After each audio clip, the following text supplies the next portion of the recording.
Good morning. My name is Pete Miller, and I am privileged to lead the team of professionals at the Management Performance Hub. Welcome to Day to Day 2025. This is our 8th annual event, gathering of all the community of data professionals from across the state of Indiana, and it's a great opportunity to share our challenges and share best practices, and most importantly, to network and connect and bind this community closer together. Just want a few housekeeping rules here. In the conference center, room B, across the hall, hopefully you've already visited, but make sure you reserve some time throughout the day to visit there. There's 20 different agencies excited to share what they've accomplished with data and showcase those with you. Throughout the day, we're going to have 16 breakout sessions after this opening session. They're scheduled for 10 a.m., 11 a.m., 12:45, 1:45. There is a sheet there with the breakouts, and later we'll have a QR code that you can have access to that if you didn't pick that up. There are over 900 people registered today. It's the biggest day today ever. But that also means we kind of expect those breakout sessions to be kind of full, so please, we just ask your patience and grace as we work through all that, and we'll have a great day. I'm just curious, how many people is this your first day today? Wow. Out of curiosity, is this anyone's 8th day today? Has anyone been to every single one? That's fantastic. I see a couple there. That's great. So this is my first day today, so it might be fair to ask kind of what is my vision and what focus do I have for the Management Performance Hub, and appreciate that opportunity. So I spent 15 years in state government. This is only been in this role since January, but I came from leading another agency. I came from the Office of Management Budget. So we are really leaning into the new cabinet structure with verticals and see ourselves as a horizontal service provider to the other verticals, to the other agencies. Our primary customer is you, and we are here to support you in your efforts to use data strategically and to help you use data to make your management decisions. Secondly, I am always mindful that data is as much about people and processes as it is about technology. We get all excited about the tools, and don't get me wrong, they are exciting, they are transformative, but they are still just tools, and we can't forget why we use them. Organizational issues, communication, process improvement. Those are the things that are fundamental and can't be forgotten about as you're working to implement your data strategy. And of course, we always want to drive what you're doing by the business need, not having a tool trying to find a need. And then lastly, just getting back to basics. Data governance, data quality, data privacy. These are the foundation of what we do, and everything we do will build on top of that. Throw up the first slide, please. So I'll acknowledge, I stole this analogy from Sal Khan. He's the creator and founder of Khan Academy. Let's say you were building a house, and you hired a contractor, and you dug the hole and said, well, I'll come back in a couple weeks after you finish the foundation. You come back in a couple weeks, and you've got a crack in your foundation, right? Would you tell the contractor, looks good, let's start putting the frame on there and build the house? Of course you would not do that, right? You want to make sure you're solid, on solid ground before you would proceed in implementing any further. Let me use a different analogy. Let's talk about football. So we all know the Philadelphia Eagles won the Super Bowl this year, and they had the largest offensive line ever. These gentlemen are 1,700 pounds, 350-pound average, 6'6", and that was the key to them raising the Lombardi Trophy this year. Saquon Barkley doesn't run for 2,000 yards without these guys. The tush push doesn't work without these guys, right? So you probably don't know their names, not a lot of high profile. So let me introduce you to them. Data governance, data quality, catalog standards privacy, right?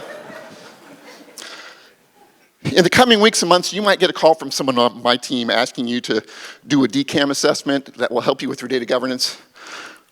I don't want you to think, gosh, Pete, that sounds like a lot of work. I don't think we have the time. I want you to think, 6'6", 350-pound left tackle who's protecting my blind side, right? That's your foundation. I got to throw in the defense as well, because we care about the blocking and tackling, and like to just point out the $500 million man getting sacked as well. So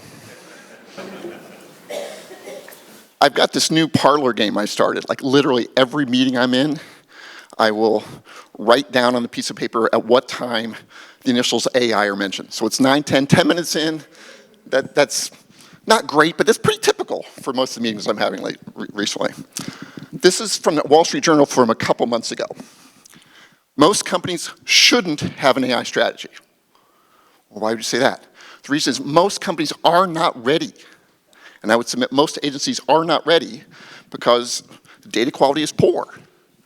If you're going to sit AI on top of a database that doesn't have good data in it, you're just going to get to failure quicker. Now, make no mistake. We are investing in AI. We're spending time. At 10 o'clock, we're going to have a session here showcasing what we've done with AI. But if you are wearing an AI lens, every problem you look at looks like the solution is AI, and it's not. Communication, documenting processes, all those things we talked about before are where you can't lose sight of. And let me give an example closer to home. 1998, Peyton Manning, think of him as, if you just go out and hire AI, you will set the rookie record for interceptions. This has been 25 years, and he still holds the record. You cannot, you can't build the penthouse on the house before you have built the foundation, and you can't reach for the high-paid quarterback before you have the foundation. So what you need to do is get your offensive line, your defensive line, the blocking and tackling, the foundation, and that is what's going to lead you to victory. And we are excited to walk alongside you in that journey and support you in all those data endeavors. All right, so now it's my privilege to introduce our keynote speaker. And just so you know that we'll have plenty of time for questions afterwards. So as she's speaking, you can formulate those and we'll pass the microphone around. But unfortunately, I'm not going to be able to give you an unbiased introduction because she is my boss. But I think you'll agree she has some impressive credentials nonetheless. Lisa Hershman is the Secretary of the Indiana Office of Management and Budget. She has a degree in engineering and management from Clarkson University. She started her career with General Electric and Avast, but became a protege of Dr. Michael Hammer. That word doesn't mean anything to you. He was one of the management gurus in the 80s and 90s that popularized business process reengineering. He and she co-wrote a book, Better, Cheaper, and Faster. And then after his passing, she succeeded him as CEO of Hammer and Company. She later started her own consulting company, the De Novo Group. And then in 2018, she was tapped to be the Chief Management Officer at the Department of Defense. She was the third highest ranking officer within the Pentagon. And while she was there, she was responsible for a $168 billion budget. She saved $37 billion through operational reforms. So saving $2.4 billion won't be much of a challenge if you can do that. So anyway, she is the right woman for the right time. And one of the great things about my job is I get to learn from her every day. So would you please welcome to the stage Secretary Lisa Hershman.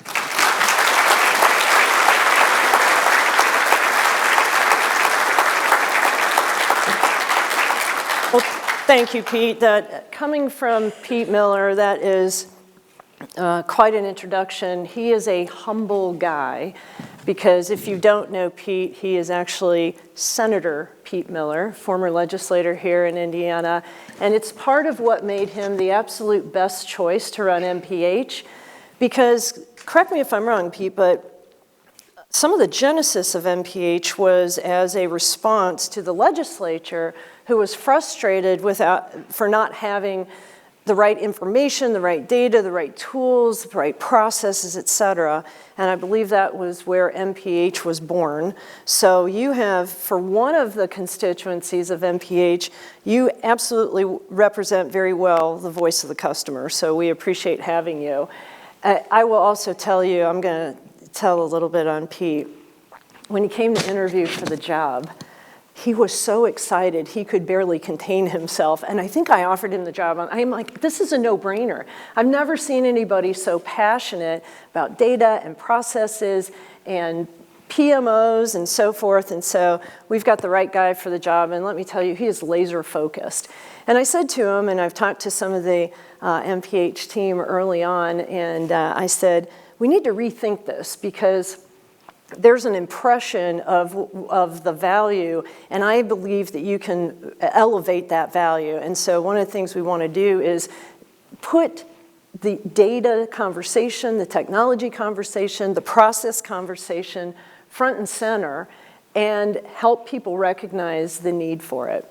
So it is such a pleasure to be here. Pete said to me, thank you for coming. I said, thank you for having me. And it was, I have to tell you, when I walked through the hallway coming in, I could feel the energy, which I'll tell you, I live in Lafayette, so after my commute this morning, I really needed the energy and the good enthusiasm. And I thought, I actually was talking to my husband on the way in, and I said to him, I've got to get in a better mood. The people I'm going to talk to don't deserve my disposition. And he said, chances are good they're in the same spot. So I appreciate your dedication to being here. And while I want to make sure that I convey a good message, my number one goal is to not walk off the stage and trip. Something I want to be mindful of. But if I do, it'll be entertaining at the least. But I am thrilled to be here. Data, it is our day. We have heard about technology for a long time, and finally, data is at the forefront of the conversation. And it's coupled with things like AI, and I think that's become an umbrella term because, as many of you know, better than I do even, is that AI, machine learning, there's differences, and part of the challenge we have is to educate people. And Pete mentioned, I've spent most of my career in the private sector. Background in engineering, yes, I worked at GE. I was actually an aerospace engineer. I worked on submarines. But I also worked in supply chain for a Fortune 100 tech company out in Arizona. So I've had a little bit of a broad experience in the private sector. And he mentioned the Pentagon, and you think, how the heck did you get to the Pentagon? It was not my intention. But they were looking for a chief management officer role. And it was very unique because by statute, it was the person who filled the position, it said that you could not come from government. And my job was to be in charge of reform. And what they meant was not just, actually, let me ask you a question. When you hear reform, what comes to mind? Cuts, right? It's not about cuts. Reform is about doing things differently. And specifically for the Pentagon, they wanted someone from the private sector to teach private sector practices. And so definitely savings was part of my role, but also to teach them about public-private partnerships, how to look into what the private sector is doing. We helped educate people. Do I have any Scrum Masters here or product owners in the audience? Yes, I'm a Scrum Master, all right. Just teaching those kind of methodologies in government was game-changing. I remember that one of my favorite conversations, so General Raymond, who was a 4-star general who was in charge of setting up Space Force, came to my office one day, and if you have ever been to the Pentagon and you see anybody walking around, you always have an entourage. You can't go anywhere by yourself, and you always have your military assistants. So General Raymond came to my office, and he asked his military assistants to stay outside my office, which was very unusual. And so he came in and he said, when he asked his assistants, he closed to sit outside and he closed the door, and I said, General, do we need to be in a skiff? I suddenly thought we were maybe in a top secret conversation. And he said, no, I just can't say this out in the hallways. And I said, what is it? And he said, you know I'm tasked with standing up Space Force, and I need your help. I said, what do you have in mind? And he said, teach me lean startup. And I got this smile across my face, and I said, tell me why. And he said, Lisa, I was given the handbook that they gave to the Marines when they were setting up the Marines under the Navy. And he said, if I use this handbook, I'll start with 50% more overhead than what I need. And I said, sir, you had me at hello. And that was, I mean, the fact that he was excited about that. And then I realized that we had not only practices to teach, but we also had things that were emerging that they knew nothing about. Let me set it, Pete mentioned I managed a $168 billion budget, 122,000 people, and that was just my piece of the Pentagon. Then we had Army, Navy, and Air Force on top of that.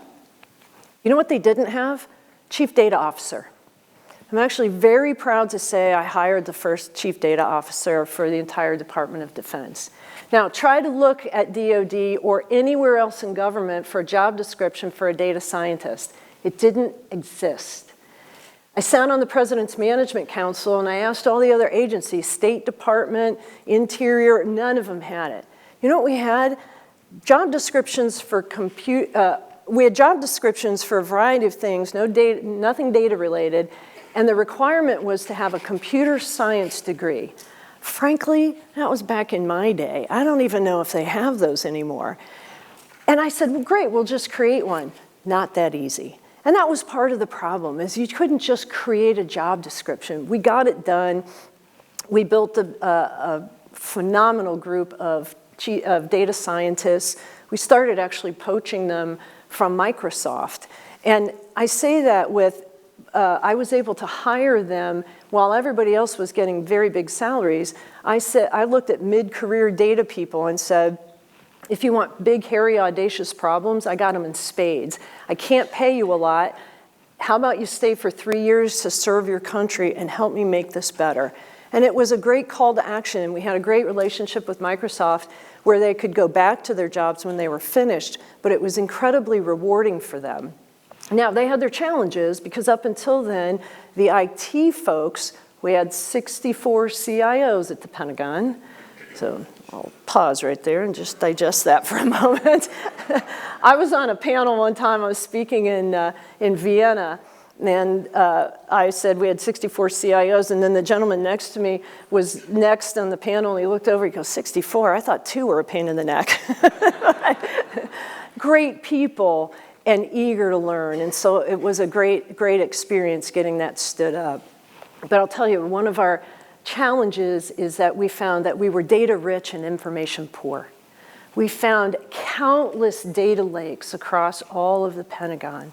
We had to look at scrubbing data. We had to look at data integrity. And when you're planning missions for overseas battle and you're putting together a strategy, bad data is a life and death situation. Now, hopefully we don't have that level of criticality, but we come pretty close with what we're using our data for. It's to serve our Hoosiers and to do right by our Hoosiers. One of the things that Pete and I talked about early on, and obviously it's an interrelated topic, and that's AI. Now, it's fascinating to help educate people that the key foundation, I liked your visuals, the key foundation for AI obviously is data. And while everybody's excited to do AI, we've been benchmarking some other states, and they're doing AI to be able to check the box and say we're doing AI. Not interested in that. I always tell my team, my job is to make sure my teams are creating value and being valued. And creating value is not about checking the box for some kind of headline. Not interested. We want to move the ball. We want to not only move the ball, but advance the ball to the point where we're innovators. And I think all of you are the type of people that I want on the team, and I want you energized to do that. So we're looking at AI for a variety of things. It's for efficiency. It's for cost opportunities, taking cost out. And I will tell you, if you haven't seen the revenue forecast that was presented on April 16th, part of my other hat with the management, I've got the budget side of it too, and that's where I've been focused for the last 4 months pretty deeply. But the revenue forecast is bleak. Our revenues are down. Some were thinking ahead of the revenue forecast that we would be at about $1 billion deficit over the biennium. It's much more than that. So where we sit today for the rest of 25, now think about it, our fiscal calendar, our fiscal new year 26 starts July 1. We're down 451 million. So there is a big hill to climb. And then we are about $1 billion short for each year of the biennium. So roughly $2.4 billion that we've got to think about and we've got to make up. But the thing is, we don't want to detract from performance levels, the services that we provide, not only internally to stakeholders, but also externally to our Hoosier taxpayers and Hoosier citizens. So we've got to make sure we've got good KPMs, and I'm interested in outcome metrics. Process metrics are important to give you indicators of how you're going to shake out in terms of outcomes. I'm really focused on what can we do from a voice of the customer, voice of the stakeholder, voice of the employee, and how do we create measures, and how do we enhance it with data? I'm getting to the point where I'm wired to think data so often. I'm going to share with you a conversation I had last night. The legislature has put me in charge with doing a healthcare cost analysis. And it's interesting that it came to OMB rather than the health vertical. And I talked to some of the legislators who wrote the bill, and I said, why? And they said, look, when it comes to healthcare and caring for people, it gets pretty emotional. I need it to be a conversation that has a pretty broad view, but a neutral view. And I went, well, this is a data exercise then. So you see, you guys all have me trained already to be thinking that way. And one of the things I'm going to do is before we start the RFI process to look for a vendor to help us, what I'm going to do is come to data people like yourselves and say, tell me what it should say in the RFI. Tell me what a statistically dependable level of data should be. And I'm going to come to you and ask you to help me take that emotion out and just get the data. I also met with a potential vendor who wants to throw their name in the hat to be considered to do this work. And they showed me a sample report. And I said, this is great. What do I get if we engage with you and you get a contract? What do I get as a result? The report? He goes, yes. I said, I want the data. And I was thinking about consulting firms are going to likely change their entire revenue model because generating a report is not necessarily much value anymore. I want to own the data because then what we can do is use the data. And I said to him, I'm not pulling any punches here. I'll be very transparent with you. I want the data because I want to use one of our AI sandboxes to put the data in, and at any given time, if I need to renegotiate our employee healthcare contract, I can go in and I can extract the most competitive, best coverage plan that I can possibly get for all of my employees. And so thinking about that, and we're lucky to be sophisticated to have a fantastic IoT team, a fantastic MPH team, and fantastic data people like yourselves throughout the agencies that can help me drive that message. So we're looking at a lot of opportunities. I'll tell you the other one that is really top of mind for me is collecting data and to use it to root out fraud. It's just amazing. There you go, I stepped in a hole, so not falling off the stage yet, but I came close. I think we have a tremendous opportunity with data that we currently have, and there are a lot of agencies sitting on great information, Department of Revenue, DLGF, all of them have great sources of data. And how do we use it to root out fraud, bad actors, et cetera? So here's my call to action for all of you. First of all, I want you to know I have an open door policy. And some of you have just reached out, sent me an email, said I'd like to talk with you, and I'm like, come on up. It may take a little while to get on my calendar. We're going through year-end close with the financials right now, and so it's a little bit busy, but I would love to talk to you. And here's my challenge for you. How do we get innovative? The one good thing about being in a tight budget, you have to get really innovative with how we do things and how we can still generate great results. So if you've got ideas, I want to hear them because I want to be able to implement and say, this is a phenomenal team and this is what we're able to do. I can't tell you how much I appreciate being part of Day to Day. And I think about, this is a moment, and I hope you take full advantage of today, because I'll bet you are actually looking forward today is a day that you're going to do one thing that we actually hired you to do that you probably don't get much time for. Think. Don't stop and think. So I want you to enjoy the breakouts. I want you to meet new people. I want you to talk, challenge, engage, inspire others, get inspired by others. And I want you to think about the craziest what-if ideas you can think of to innovate and advance the ball for the state of Indiana and how we leverage your amazing talents and the resources that we have here at the State House to just be a leader nationally.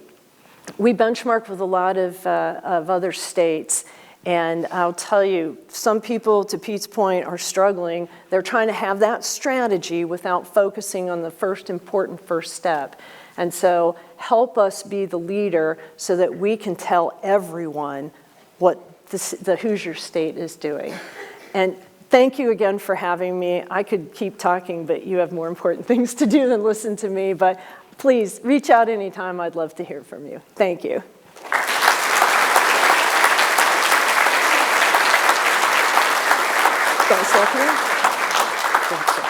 So we've got some time for Q&A. Does anyone have a question?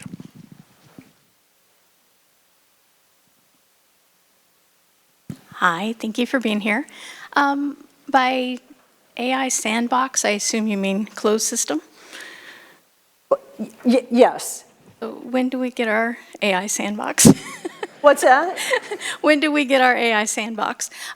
We get our AI sandbox. We've got 3 actually. Is that all right that I come down here? I want to be able to reach out and say hello. We're working on it. I'd say we are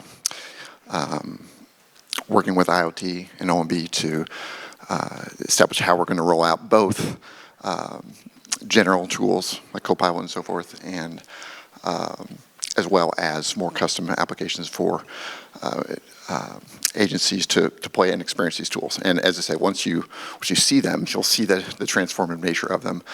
So we'll have to we're not saying. Yeah.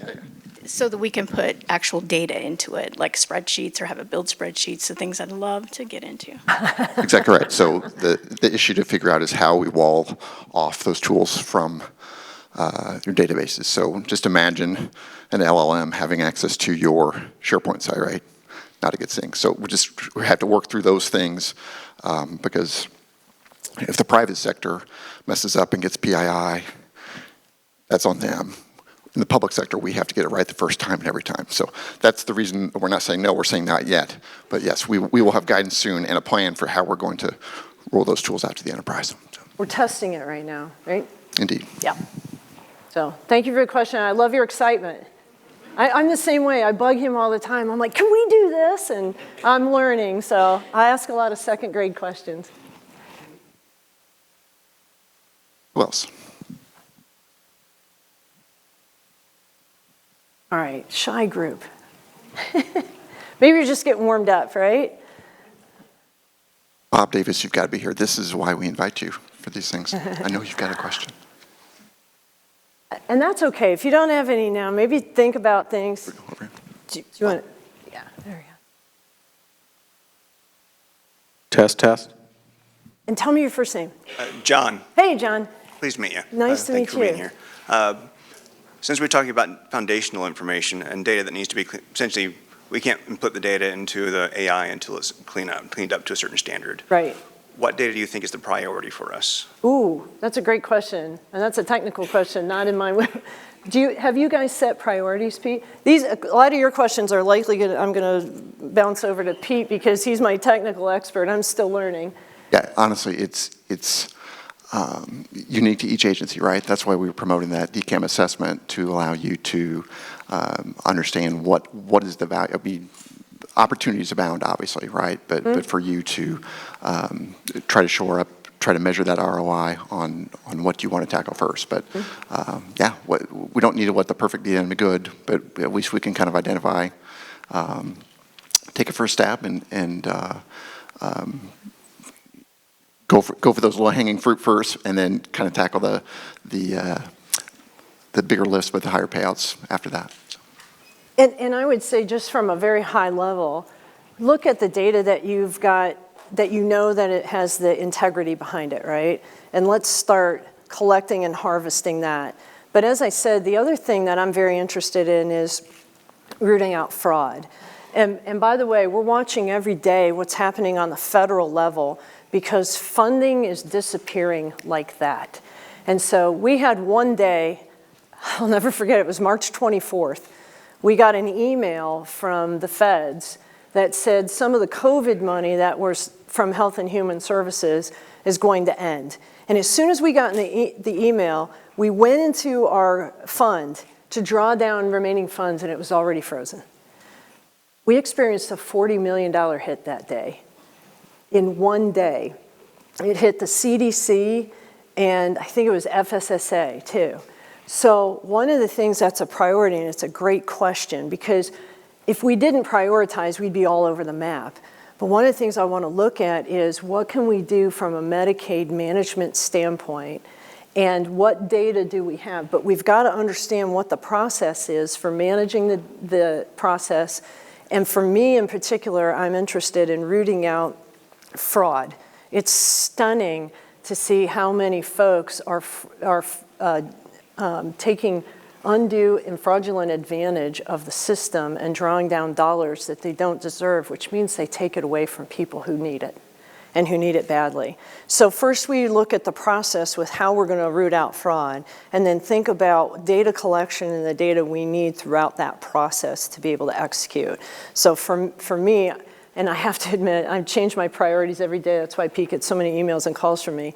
It's terrible when you have an hour drive in, because I just call people and I'm like, hey, what if we did this? And they're like, okay, you got to tell me what your priorities are. And I'm like, all of them. But in particular, let's look at what we already have. Let's get it loaded in. And then I'm prioritizing looking at any area where we may lose federal funding, and Medicaid is top of mind right now. So thank you for the question, John. Oh, good. They're warming up. So what is your approach to change management and pushing out when you identify efficiencies, opportunities for efficiencies through the data to improve government? How do you actually get the processes to change and how government works? I love that. This is, if I were still selling my book, I'd push one on you right now. So it's a great question, because if you look at things in silos, you can create other issues, right? So I'm a big end-to-end process thinker, right? How many folks have worked in an SAP environment? All right, excellent, right? You know that the end-to-end processes are procure to pay, order to cash. So I am proud to say that my co-author of my book was the MIT professor who actually influenced that work and thinking end-to-end. I also told agencies, when it comes to efficiency, getting rid of something and making somebody else do it doesn't count, all right? So we have to look at pushing it to someone else is not being efficient. However, there are, so I would answer your question as, that's a very loaded question too. First, we look at things end-to-end. Second, we take our eyes off of process metrics for a moment and think about outcome metrics. What's the outcome that we're actually after? Pete knows that he actually makes a list. They're called Hershmanisms, apparently, that whenever I'm in a meeting, one of the first things I ask is, what problem are we solving? And what does success look like? And I am stunned at how many people haven't gotten their head wrapped around the outcome that we want. So starting there, change management is a whole separate, probably conference day, right? Because it's very easy to say we need to change this, but the actual execution is very tough. And it gets particularly hard when you're looking at cost cutting and your budget crunching. And let me give you some data on change management. 90% of it is emotional. And I know for folks like us and the way we're wired, you're thinking, how is that possible? 10% is data. And I have fallen into this trap where I'm trying to convince somebody of it, and I show these compelling charts, and it's just like, just look at the trend line, for crying out loud. This is how you solve it. And I start talking about regression analysis, and people's eyes glaze over. And then I realize that a lot of it's emotional. And when you talk about change, the first thing people think about is fear. And you know what? That's the number one emotion associated with change management. And do you know what what they fear when they hear about change? Loss. Loss of control, loss of authority, loss of budget. It's amazing how people will get wound up when you remove one FTE. I had a woman at the Pentagon, she's been there 43 years. And in 2014, she was part of a reorg and she lost 2 FTEs. And every time she came to see me on a project with a return on investment, it always included additional 2 FTEs. I thought, my gosh, she can't retire until she gets those 2 FTEs. But it is how closely people identify, whether it's consciously or subconsciously, with what they have. And any disruption to that is painful. So one of the things you do when you're thinking about change management is I like to include people to be part of the solution.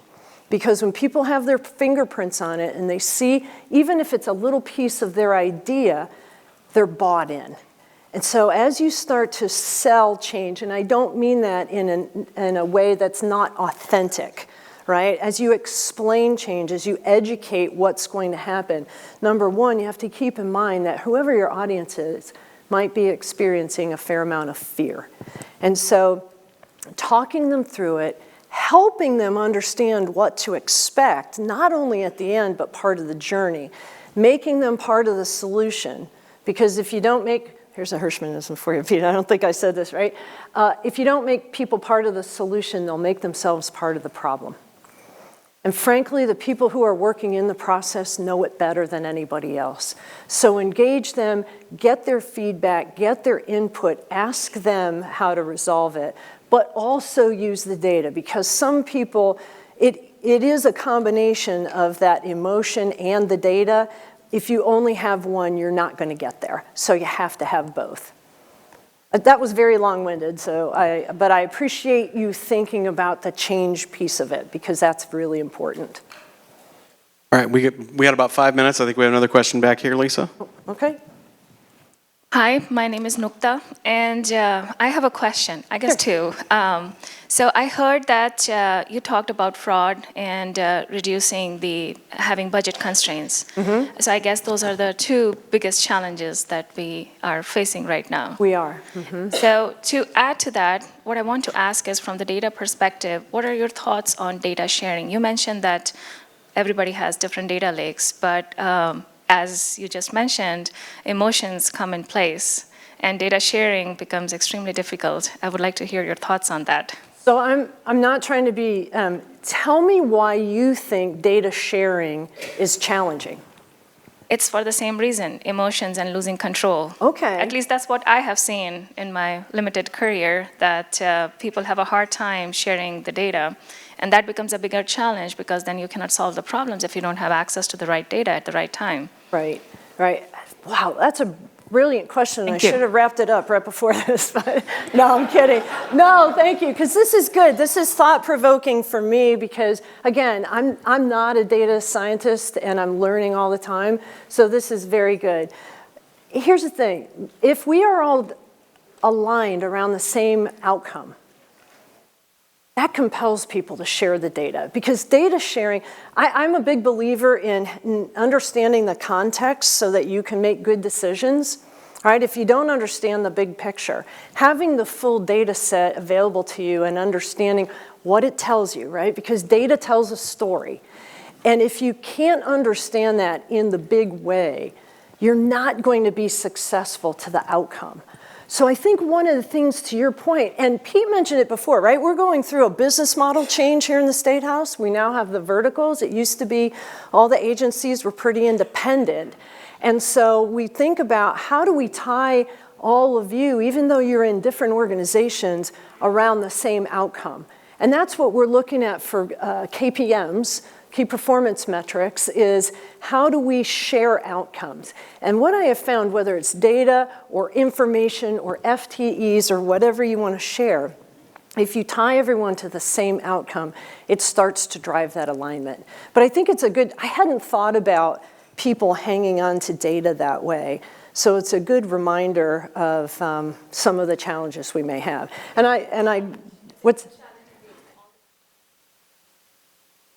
It's a big challenge. Okay, good to know. I don't have probably a very good answer, but I'm sharing out loud with you what my approach might be.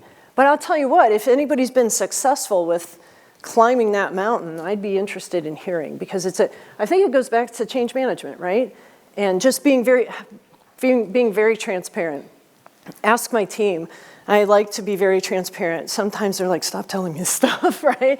But I want to learn, and I think some of that transparency is very helpful. So thank you. I think I saw a hand over here. Question? Oh, right here. Lisa, I've got a question. My name is Jim. I'm with the Motor Carrier Division. I work for you. Thank you. You're welcome. I'm glad to be there. I spent 30 years in the private industry in a number of different situations. Joined the state about 3 years ago. Great. And as we collect information, I think data is a wonderful thing. But are we also looking at, with these bad actors, what are we going to do once we identify them? How are we going to put them out of business? How are we going to, it's great to have the knowledge, but what are we going to do once we get that knowledge? Hold them accountable. Right. Absolutely. Is that a thought process that we're looking at? Yes, okay. And that's a great question. And I actually, what's that? I said that's my only question, so. It's your only question? What are you apologizing for? That's an outstanding question. You outdid yourself, right? Call it a day. No, I'm kidding. I want you to stick around. It's a great question because we have to be careful at what else we might uncover as we find something here, what may it lead to in the next steps of the process. So we have to be very careful. And I mentioned on the federal side, that may involve, if we're collecting federal money and we're getting federal money to perform an activity, we may have to involve people at even the federal level to hold accountable.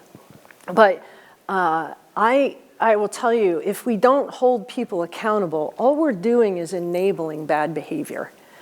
And I actually had, I'll do this real quick. This may be an extreme example, but when I worked at GE, it was a long time ago. I don't want to tell you how old I am because wow.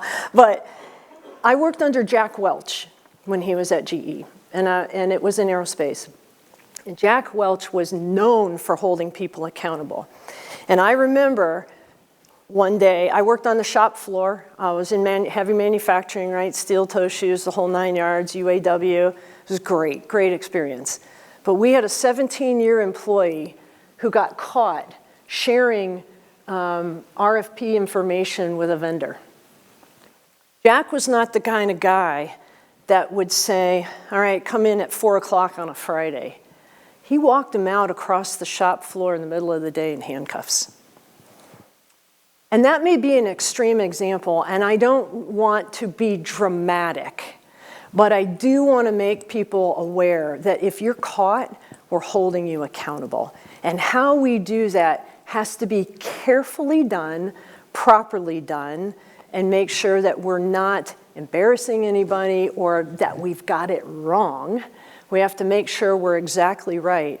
But I think making sure that people know this is not going to stand is part of that process. But it's a great question, and I think a lot of it depends on that careful thought and thinking through all the steps, and it largely depends on the situation as well. Some things may be a slap on the wrist, others may be a slapping in handcuffs. I hope it's not that, but let's be prepared for anything. Yeah, thank you. Okay, I think so. All we have time for. Would you give me show your appreciation for Lisa? Thank you, guys. Thank you so much.